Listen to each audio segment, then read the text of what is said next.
Chapter number 8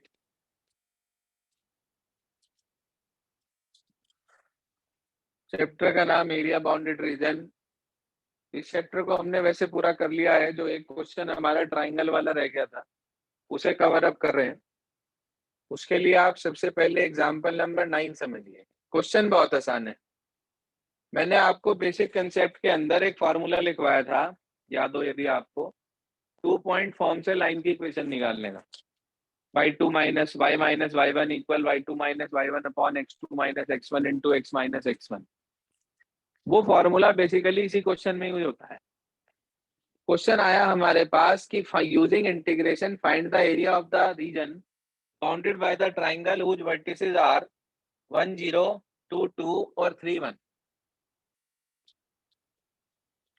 1 0 2 2 और बेटा जी 3 1। इनकी ना आपको जैसे बाकियों में तो रफ स्केचिंग करते आ रहे हैं आप, इसकी एक्चुअल प्लॉटिंग होती है। तो आपने पहला पॉइंट लिया 1 0, ये आ गया ए, कोऑर्डिनेट 1 0। दूसरा पॉइंट हमारे पास 2 2, तो एक्स पे 2 और वाई पे भी 2, ये आ गया 2 2। उससे अगला पॉइंट है 3 1, एक्स पे 3 और वाई पे 1। प्लॉटिंग तो आती है यार बच्चे को। ये आपने ज्वाइन कर दिया ए से बी को और बी से सी को, फिर आपने इसे जोड़ दिया ए को, ए से सी को। ये जो तीनों वर्टिसेस है ना, यहां से आप एक्सिस पे परपेंडिकुलर डाल लीजिए। चल गया भाई, ठीक। यहां मुझे 3 लाइनें दिखाई दे रही जो कि इंक्लाइंड है, वर्टिकल नहीं है, एक्स एक्सिस पे परपेंडिकुलर नहीं है, इंक्लाइंड है। ये है, ये बीसी है, ये एसी है। आप यदि ध्यान दें 1 मिनट के लिए, अगर मैं ए बी के अंडर का एरिया निकालता हूं तो मुझे दिखाई दे रहा है कि वो 1 से 2 तक इस ए बी के अंडर में ये वाला एरिया लाई कर रहा। ठीक बात। एक्सिस तक एरिया निकलता है, आपको सिखाया था मैंने। अगला एरिया 2 से 3 किसके अंडर में है? वो है जी बीसी के। चलो जी, ये सारा एरिया आ गया। क्या आपको ये सारा एरिया चाहिए? नहीं, हमें सिर्फ ट्राइंगल के अंदर का एरिया चाहिए था। कौन सी ऐसी लाइन है जिसके अंडर का एरिया मुझे नहीं चाहिए? एसी। मतलब ए बी के अंडर का एरिया निकाल लेंगे 1 से 2, बीसी के अंडर का एरिया निकाल लेंगे 2 से 3, दोनों को ऐड करके उसमें से 1 से 3 तक का एसी के अंडर का एरिया माइनस करते हैं। पक्की बात। But we are not having equation of AC BC A B, तीनों की इक्वेशन नहीं है, लेकिन तीनों पे 2 2 पॉइंट है। 2 पॉइंट से लाइन की इक्वेशन निकालना क्लास 11th में सिखाया जाता है। Chapter straight line, 10th chapter है। फार्मूला इस साल भी लिखवाया था, y minus y one equals y two minus y one upon x two minus x one into x minus x one. तो उसके बिहाफ पे हमें वर्किंग करनी है। तो मैंने लिखा भाई required area is equal to integral 1 से 2 वाई डी एक्स, वाई निकला ए बी से, फिर प्लस इंटीग्रल 2 से 3 वाई डी एक्स, वाई निकला बी सी से, माइनस इंटीग्रल 1 से 3 वाई डी एक्स, वाई निकला ए सी से। ये सबकी समझ में आ गया? इसके बाद तो सिर्फ इंटीग्रेशन है वैल्यू रखने के बाद, और कुछ भी नहीं है इसका। इक्वेशन निकाल लो पहले तीनों की। हाँ जी सर, पहले मैं लिख रहा हूँ इक्वेशन ऑफ ए बी। बताइए सर ए बी की equation. y minus y one is equals to y two minus y one upon x two minus x one into x minus x one. यही बैठेगा भाई। y minus y one equals to y two minus y one upon x two minus x one और into x minus x one. क्या value आ गई? y is equal to 2 into x minus one. ये आपके पास sir equation आ गई ए B की। ऐसे मैं निकालूंगा इक्वेशन ऑफ बी सी। निकालो भाई, बीसी की इक्वेशन निकालना चाह रहे हैं हम। हाँ जी सर, बीसी की इक्वेशन निकालना चाह रहे हैं।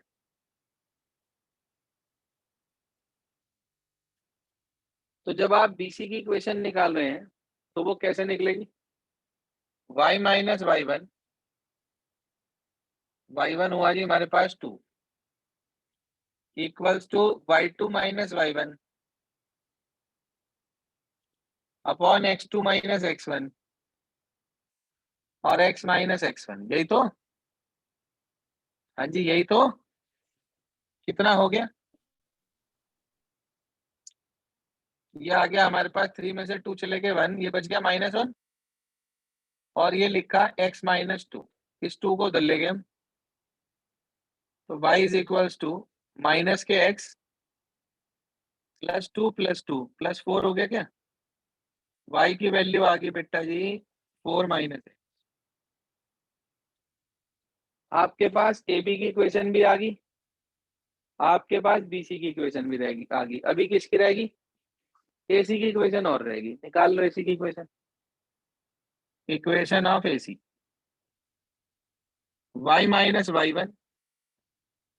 y1 का काम 0 कर रहा है, y minus y1 equals to y2 minus y1 upon x2 minus x1 और x माइनस x1। तो y की वैल्यू मिल गई बेटा जी 1/2 x माइनस 1। ये थर्ड इक्वेशन। अब आपको तीनों की वैल्यू मिल गई, ए बी की, बी सी की, ए सी की। बस इसके अंदर पुट करके integration, upper limit minus lower limit, calculation और आंसर तैयार। पूरा सॉल्व करके दिखाऊं इसे या कर लेंगे? हो जाएगा। चलिए इसके बाद एक्सरसाइज नंबर 8.2 देखिए जरा। एक्सरसाइज नंबर 8.2 क्वेश्चन नंबर 4 है। कह रहा है using integration find the area of the region bounded by the triangle which vertices are -1, 0 पहला, 1, 3 दूसरा और 3, 2 तीसरा। इनकी प्लॉटिंग करना चाह रही है। करिए सर प्लॉटिंग।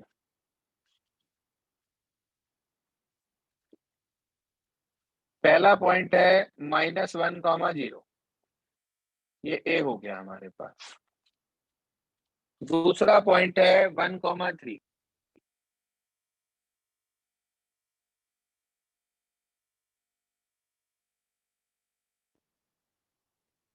तीसरा पॉइंट है 3, 2। ये तो सेम सी फिगर बन गई, यदि आप ध्यान दो तो ये सेम सी फिगर बन गई, लगभग सेम कंसेप्ट फॉलो होगा। ये तो ऑलरेडी एक्सिस पे है और इन दोनों से परपेंडिकुलर डाल दिए, यही फंडामेंटल लगेगा सेम टू सेम। हाँ भाई, ए बी के अंडर का एरिया निकालेंगे, ये वाला कवर हो जाएगा। बीसी के अंडर निकालेंगे, ये वाला कवर हो जाएगा।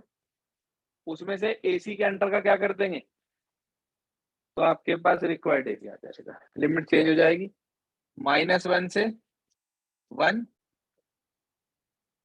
फिर 1 से 3 और माइनस करेंगे -1 से 3। कोई परेशानी? Same concept, I think very clear. आगे चलते हैं इसके बाद। अब जो अगला है क्वेश्चन नंबर जो 3 दे रखा है आपको इसमें, सॉरी 5, जो इससे नेक्स्ट क्वेश्चन हमारे पास है। अभी तक जो आपने दोनों समझे हैं, एक आपने समझा है एग्जाम्पल 9, एक आपने समझा है क्वेश्चन 4। दोनों के अंदर वर्टिसेस थे, इक्वेशन निकालनी थी। अब जो अगला क्वेश्चन है उसमें इक्वेशन है, वर्टिसेस नहीं है। बिना वर्टिसेस के प्लॉटिंग नहीं होने की। तो पहले आपको उन्हें म्यूचुअली आपस में सॉल्व करके उनके इंटरसेक्शन पॉइंट्स निकालने हैं, स्केचिंग करनी है, इक्वेशन आपको दे रखी है, पुट करना है और आंसर निकल जाएगा। कैसे? जो 3 लाइनें हैं मेरे पास, मैं वो लिख रहा हूं, ध्यान दीजिए। पहली है y is equal to 2x plus 1, question number 4 ले रहा हूं, 2x प्लस 1। दूसरी लाइन है y is equal to 3x plus 1 और अगली लाइन है x इज इक्वल टू 4। तो भाई इन्हें सॉल्व करना है आपस में। इसे मैंने कहा फर्स्ट, इसे मैंने कहा सेकंड, इसे मैंने कहा थर्ड। हाँ भाई, पहले फर्स्ट और थर्ड को सॉल्व कर रहे। x 4 है, इसमें रख दो 4 2 जा 8 प्लस 1 9। तो 4,9 तो फर्स्ट और थर्ड का सॉल्यूशन हुआ। फिर मैंने सॉल्व करा सेकंड और थर्ड। 4 है x, इसमें रख दिया 4 3 जा 12 प्लस 1 13। तो 4,13 आ गया दूसरा पॉइंट। ठीक है भाई। उसके बाद हमें ये वाली दोनों सॉल्व करनी है। दोनों में y की वैल्यू पता है, तो दोनों की y की वैल्यू को इक्वल रख दो, यानी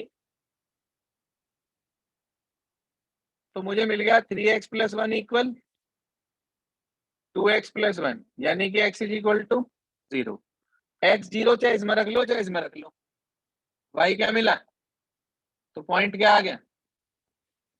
0 कॉमा, तीनों पॉइंट आ गए, 4 9 4 13 0 comma 1। Easily you can plot and find the area. तो प्लॉटिंग कर रहा हूं आपके सामने, ध्यान दीजिएगा। पहला पॉइंट है 0 1, ये रहा भाई, x पे 0 y पे 1, ओरिजिन से ऊपर उठ के आएगा। अगला है 4 कॉमा 9, यहाँ बैठेगा। अगला है 4 कॉमा 13, इसी के ऊपर बैठेगा जाके। हाँ जी, 4 9 यहाँ और 4 13 यहाँ, इन दोनों को मिलाया मैंने पहले, इसे मिलाया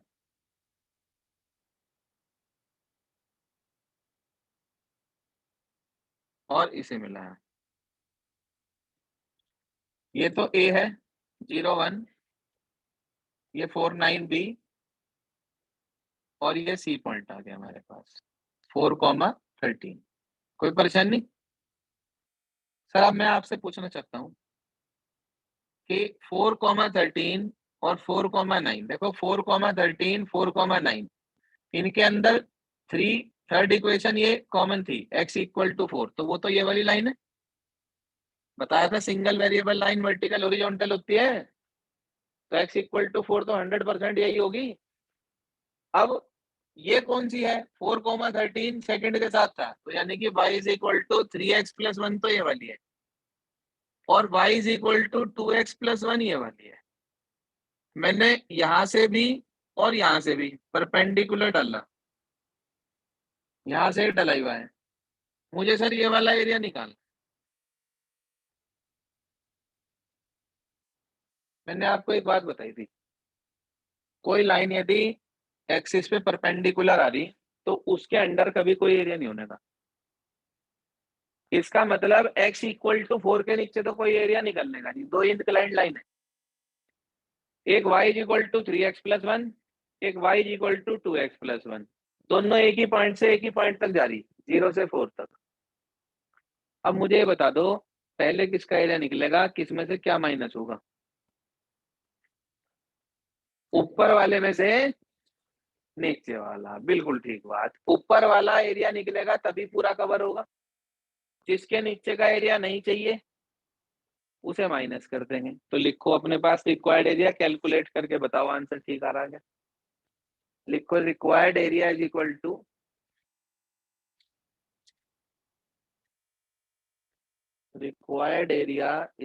टू इंटीग्रल 0 से 4 y dx माइनस, इसे दोनों को कंबाइंड भी कर सकते हैं क्योंकि दोनों की लिमिट सेम है। कंबाइंड से मतलब कहने का ये हुआ, देखो आप समझो, इसको आप डायरेक्ट भी लिख सकते हैं क्योंकि ना सेम लिमिट है। आप ऐसे लिख सकते हैं कि required area is equals to integral 0 से 4 y, ये कहां से निकलेगा, AC से, माइनस y, ये कहां से निकलेगा, AB से, और इनटू क्या, dx। यही तो, बताओ सर वैल्यू AC वाले y की क्या वैल्यू है, 3x प्लस 1, और उसकी 2x प्लस 1, और इनटू क्या, dx। बोलो जी, 3x माइनस 2x, x रह गया, 1 से 1 कट गया, खाली x ही तो रह गया, x का इंटीग्रेशन एक्स स्क्वायर अपॉन 2, कहां से कहां तक, 4 पुट करा, 4 का स्क्वायर 16 अपॉन 2, और 0 पे तो 0 ही हो ना, चेक करो ये क्या आंसर आ रहा है, चेक करियो भाई आंसर क्या आ रहा है।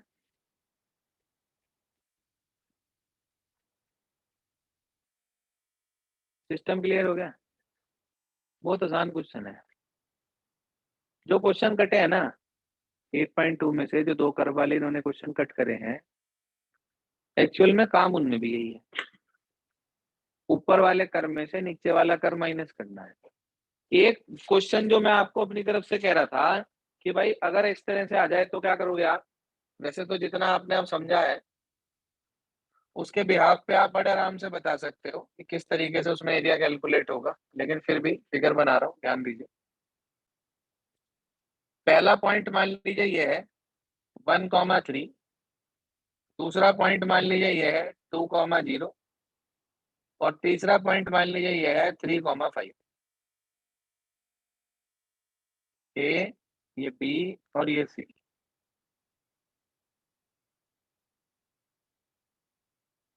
इसे जोड़ दिया मैंने, और जो ये वर्टिसेस है यहाँ से परपेंडिकुलर डाला तो ये 1 पे, और यहाँ से परपेंडिकुलर डाला बेटे तो वो 3 पे। हाँ जी, अब क्या होगा बताइए,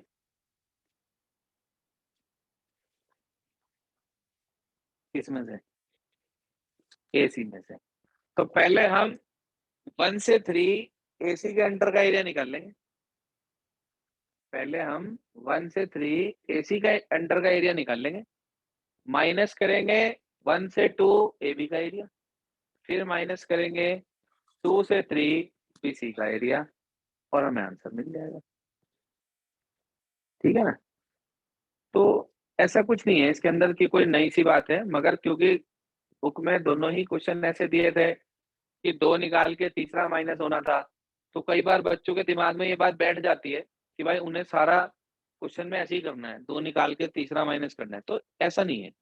according to the figure you have to जज कि पहले किसका एरिया निकलना है, फिर आपको किन के अंडर का एरिया नहीं चाहिए, है ना। हमने देखा भाई अगर हम AC के अंडर का एरिया निकालेंगे तो हमारे पास ये कंप्लीट ट्रेपीजियम पूरा हो जाएगा। फिर हमने देखा जिन 2 लाइंस के नीचे का एरिया हमें नहीं चाहिए वो AB और BC है, तो we subtract that area from the area under the line AC, we will get the perfect answer. कोई परेशानी, क्लियर है सबको, आराम से हो सकते हैं क्वेश्चंस। हाँ भाई, जो 1-2 स्टूडेंट्स ऑनलाइन है भाई, क्लियर हो रही बात। यस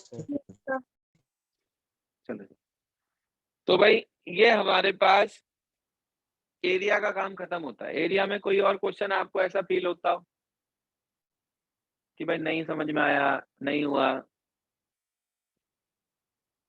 सैंपल पेपर में कौन सा क्वेश्चन आया एरिया वाले चैप्टर से, हाँ जी 8.2 का क्वेश्चन नंबर 4 आया था। 8.2 का क्वेश्चन नंबर 4 आया है सैंपल पेपर में, तो वो तो बता ही दिया हमने आपको एरिया वाले चैप्टर से। बाकी parabola, line, ellipse, line, simple ये लाइनों से बना हुआ ट्राइंगल, और वो एरिया जो एक्सिस के अंडर जा रहा था वो आपको बता दिया मैंने। साइन एक्स कॉस एक्स वाला बता दिया, लूप बन के एरिया निकलता है। ठीक है ना, कॉस एक्स के अंदर जो लूप आपके पास है वो 3 लूप बनते हैं, एनसीईआरटी में दिया हुआ है 0 से π/2, π/2 से 3π/2, और 3π/2 से 2π। 3 लूप में है वहां पर, है ना। हाफ हाफ 2 लूप है, एक पूरा लूप है। याद रखना जो साइन और कॉस के लूप होते हैं ना, उनका एक लूप का एरिया 2 सेंटीमीटर होता है। याद रखने की बात है सिर्फ, अगर एमसीक्यू में क्वेश्चन छप जाए, इस वाले में तो आनेगा नहीं, लेकिन अगर एमसीक्यू में छप जाए तो ध्यान रखना, जहां पर वो 0 देता है वहां से वहां तक के पूरे लूप का एरिया 2 होता है। तो आप देखो उसका कॉस वाले का आंसर आपके पास जो है 4 होगा। एग्जाम्पल में है, एग्जाम्पल नंबर 12 या है कौन सा, 13 एग्जाम्पल नंबर है, मिसलेनियस का है, 13 नंबर है शायद, 4 है ना उसका आंसर। देखो जो हाफ लूप है पहला उसका 1 आ रहा होगा, जो पूरा लूप है उसका 2 आ रहा होगा, और जो लास्ट वाला हाफ लूप है उसका फिर 1 आ रहा होगा, तो टोटल 4 हो गया ना। ऐसे ही आप देखो एनसीसी एक्सरसाइज में है मिसलेनियस में एक क्वेश्चन साइन वाला, वो भी 0 से शायद 2 पाई तक निकालना है, 0 से 2 पाई तक निकालना है ना साइन एक्स डी एक्स। तो साइन का जो लूप चलता है वो 0 से शुरू होता है, 0 से पाई, पाई से 2 पाई, तो 2 लूप होते हैं। पहले का आंसर 2, दूसरे का 2, 2 + 2 4 हो गया। एक लूप ऊपर है, एक लूप नीचे है, जो लूप नीचे है उस पर मॉडुलस लगा के चलेंगे आप, क्योंकि वो नेगेटिव देगा नहीं तो। ठीक है ना, बाउंड्री वैल्यूज आपको मालूम है, जैसे साइन 0 0 होता है तो 0 से ठीक अपोजिट बाउंड्री होती है पाई, तो पाई पे वैल्यू भी 0 होगी, -0 होती है वैसे 0 ही होगी। साइन 91 होता है तो साइन 270 की वैल्यू -1 होगी, साइन 270 की वैल्यू -1 होगी। ये बाउंड्री वैल्यूज होती हैं, अपोजिट होती हैं। ऐसे ही कॉस में होता है, कॉस 0 1 होता है, ठीक है जी, कॉस 0 की वैल्यू 1 होती है हमारे पास, तो कॉस पाई की वैल्यू -1 होती है। कॉस 90 0 होता है तो कॉस 270 0 होता है, ये आपको याद होनी चाहिए वैल्यूज। ठीक है जी, तो इसके बिहाफ पर आपका ये एरिया वाला पार्ट खत्म हो जाता है। आज तो वैसे कल एसडी पब्लिक का केमिस्ट्री का पेपर है तो आप लोग केमिस्ट्री पढ़ेंगे, लेकिन अगर मौका लग जाए तो एक चैप्टर अपना रिवाइज कर लेना, है ना। 3 चैप्टर आप लोगों के आ रहे हैं, मैं समझता हूँ डिफरेंशियल इक्वेशन और एरिया दोनों सिंपल है, आप लोगों ने अच्छे से कर लिए हैं।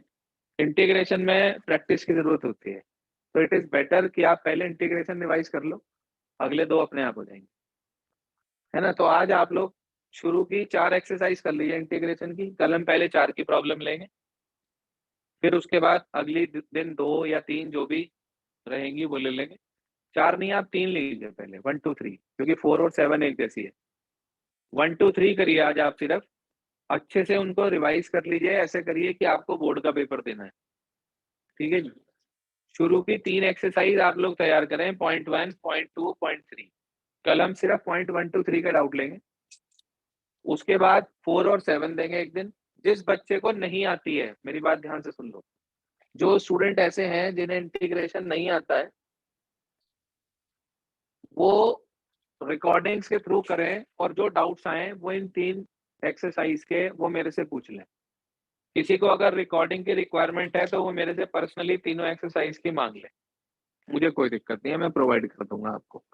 और अगर आपको एक्सरसाइजेस आती हैं तो इट इज बेटर कि आप उसे एक बार अपने आप करके देखें, but learn formulas before starting exercise. Start exercise शुरू करने से पहले सारे फॉर्मूले याद करना अच्छे से, अपने साथ खिलवाड़ मत करो, क्योंकि जब पेपर होता है उस समय जब हमारे से क्वेश्चन नहीं होते हैं तो हमें दिक्कत होती है। तो इसलिए बेटर ये होगा, जो स्टूडेंट बाद में भी आज की रिकॉर्डिंग देख रहे हैं वो भी सुन लें, कि अपना वर्क शुरू की 3 एक्सरसाइज तक पूरा कर लो। मैं आपको सारी प्रॉब्लम दोबारा बताने को तैयार हूँ, जितनी भी आएंगी आपकी, चाहे 2 चाहे 10 चाहे 50, उसमें मुझे कोई आपत्ति नहीं है, लेकिन मैं ये चाहता हूँ कि इंटीग्रेशन सॉलिड हो जाए सबका।